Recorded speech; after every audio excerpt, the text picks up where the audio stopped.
आप देख रहे हैं Indian horror TV Ashok Kumar के साथ। तो आइए दोस्तों, बढ़ते हैं आज की कहानी की तरफ। नमस्कार दोस्तों, मेरा नाम रमेश है। हाल ही की बात है कि मेरी और मेरे दोस्त भीम की सरकारी नौकरी लग गई थी। उसी के चलते हम शहर शिफ्ट होने के लिए गए थे, परंतु हमें क्या पता था कि शहर जाने का वह सफर हमारी जिंदगी का सबसे खतरनाक और डरावना सफर बन जाएगा, जिसे हम पूरी जिंदगी भी नहीं भुला पाएंगे।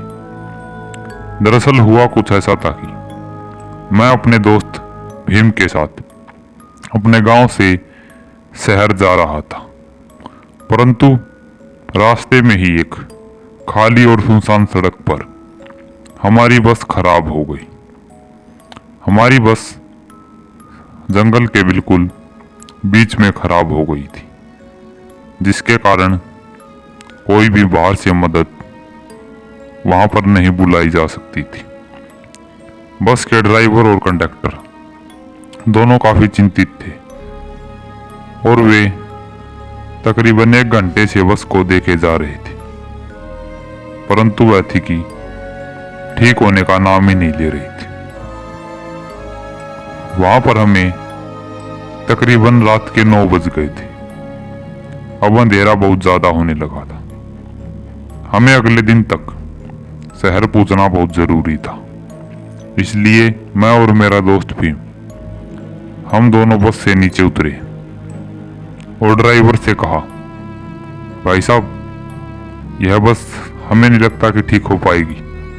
हमारा जाना बहुत जरूरी है। हम आगे से यहाँ हाईवे चढ़ेगा, हम वहां से ही कोई लिफ्ट ले लेंगे। मेरे दोस्त भीम ने अपने फोन में गूगल मैप ऑन किया और 2 से 2.5 किलोमीटर पर ही आगे हाईवे लग रहा था, जिससे हम वहां पर उपस्थित कोई भी साधन या कार गाड़ी से किसी से भी अपने शहर जा सकते थे।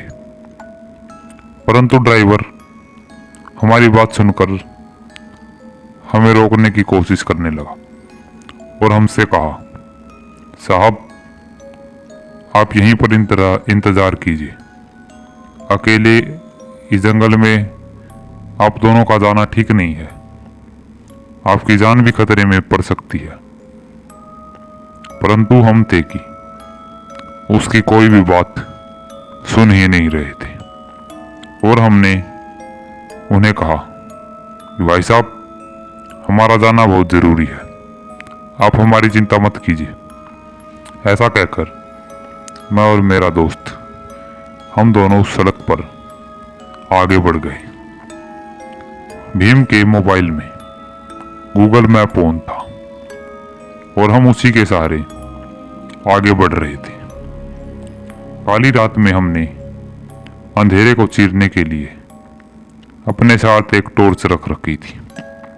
उसकी रोशनी में ही हम आगे बढ़े जा रहे थे, परंतु हम तकरीबन 1 घंटे से चल रहे थे।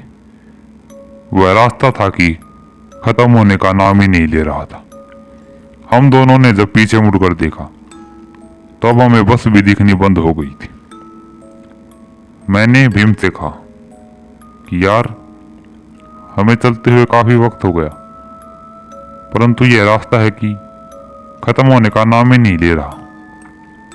मेरे दोस्त भीम ने भी अचंभित होते हुए कहा, हाँ यार, मुझे तो जरूर कुछ गड़बड़ लगती है। परंतु जब भीम ने मोबाइल की तरफ देखा तो अब उसमें बिल्कुल भी सिग्नल नहीं था और मैप भी बंद हो गया था। शिट यार, ये क्या हो गया? भीम ने मुझसे कहा।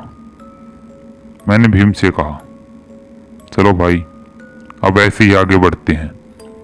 अब क्या फायदा है यहाँ खड़े होने का। हम दोनों फिर से आगे बढ़ गए। जब हमने हमारी हाथ घड़ी में देखा तो अब रात के 11 बजने वाले थे।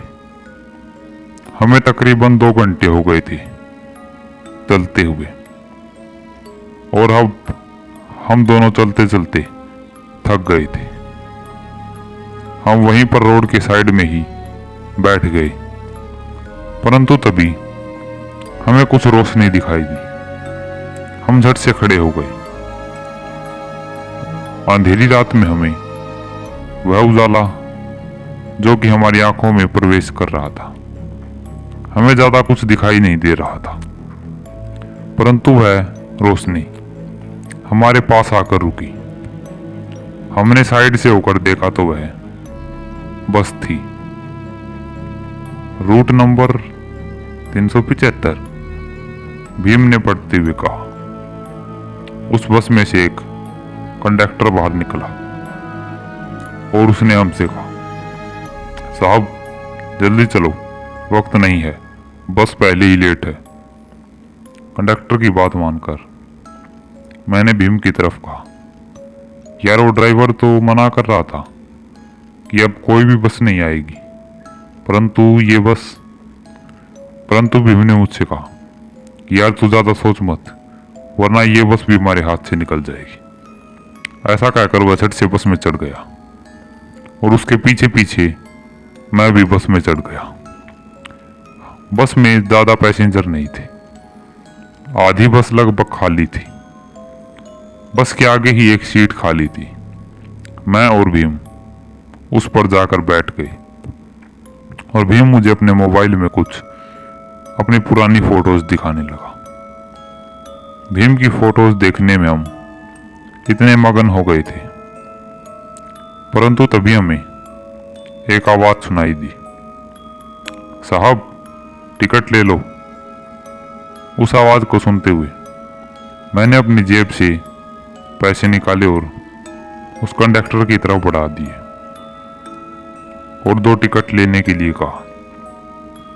परंतु जैसे ही मेरी नजर मेरे हाथ पर गई तो मेरी आंखें फटी की फटी रह गई, क्योंकि मेरा हाथ पर एक कंकाल का हाथ रखा हुआ था। मेरे होश उड़ गए और मैं थर थर कांपने लगा। मैंने धीरे धीरे अपनी नजर ऊपर उठाई तो मेरा दिल मानो धड़कना ही बंद कर दिया। मेरे सामने अब उस कंडक्टर का कंकाल खड़ा हुआ था, जिसके हाथ में टिकट और दूसरे हाथ में एक छोटा सा बैग था। उस कंडक्टर को देखकर भीम और मेरे तो होश उड़ गए।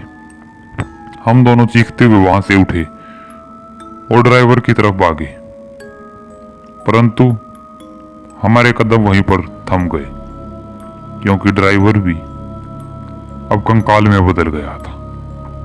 हमने अपनी नजर चारों तरफ दौड़ाई तो उस बस का हर एक पैसेंजर अब कंकाल में तब्दील हो गया था, और वह सभी हमारी तरफ देखकर एक रहस्यमय मुस्कान के साथ हंसे जा रहे थे। मेरे और भीम की हालत खराब हो गई और हम भागते हुए बस के पीछे गए और पीछे का शीशा तोड़ने की कोशिश करने लगे। मैंने अपना हाथ जोर से शीशे पर मारा, परंतु वह शीशा था कि पत्थर की तरह सख्त हो गया था। वह टूटने का नाम ही नहीं ले रहा था। बार बार प्रहार करने के बाद मेरे हाथ से खून बहने लगा। जैसे ही मेरे हाथ से बहता हुआ खून बस में गिरा तो वे सभी कंकाल बेकाबू हो गए और हमारी तरफ बढ़ने लगे। मेरे और भीम के पांव थर थर कांपे जा रहे थे। तभी वह कंडक्टर ने अपना हाथ भीम की ओर आगे बढ़ाया और वह भीम को छूने की कोशिश करने लगा, परंतु एक झटका उस कंडक्टर को लगा और वह दूर जाकर गिरा। मैंने भीम को कसकर पकड़ लिया था, क्योंकि अब वह सभी कंकाल हमारी तरफ बढ़ने लग गए थे और उनके चेहरे पर गुस्सा साफ साफ दिखाई दे रहा था। परंतु जैसे ही उन्होंने हम दोनों को हाथ लगाया, वह सभी बस के आगे की तरफ जाकर गिरे डर के मारे हमने अपनी आंखें बंद कर ली थी। उन कंकालों को दूर पड़ा देखकर हम थोड़ा सा तो हैरान हुए, परंतु वह जैसे ही फिर से हमारी तरफ बढ़ने लगे तो मेरी और भीम की आंखें जोर से बंद हो गई, और जब हमने आंखें खोली तो हम उसी सड़क पर खड़े हुए थे। हमने अपनी नजर चारों तरफ दौड़ाई, परंतु अब वहां पर बस का नामो निशान तक नहीं था। हम यह देखकर काफी हैरान हो गए और राहत की सांस लेने लगे, परंतु तभी हमें एक उजाला फिर से दिखाई दिया। हम दोनों का कलेजा मुंह में आ गया था। वह रोशनी हमें फिर से वैसी ही दिखाई दे रही थी। हम दोनों ने अपने मुंह को अपने घुटनों में दबा लिया और वहीं पर बैठ गए। वह उजाला हमारे पास आकर रुका। जब हमने ऊपर देखा तो वह वही बस थी जो कि खराब हो गई थी। कंडक्टर और ड्राइवर उस बस से नीचे उतरे और हमें ऐसी हालत में देखकर उन्होंने हमसे हमारी इस हालत का कारण पूछा। जब हमने उन्हें सब कुछ बताया तो उनकी आंखें भी फटी की फटी रह गई थी। और तभी उस ड्राइवर ने कहा, साहब जल्दी चलो यहां से, अभी टाइम नहीं है कुछ भी बताने का, जल्दी बस में बैठो। ड्राइवर की बात मानकर हम सभी लपक से बस में चढ़ गए और अगले ही पल ड्राइवर ने उस बस को भगाना शुरू कर दिया।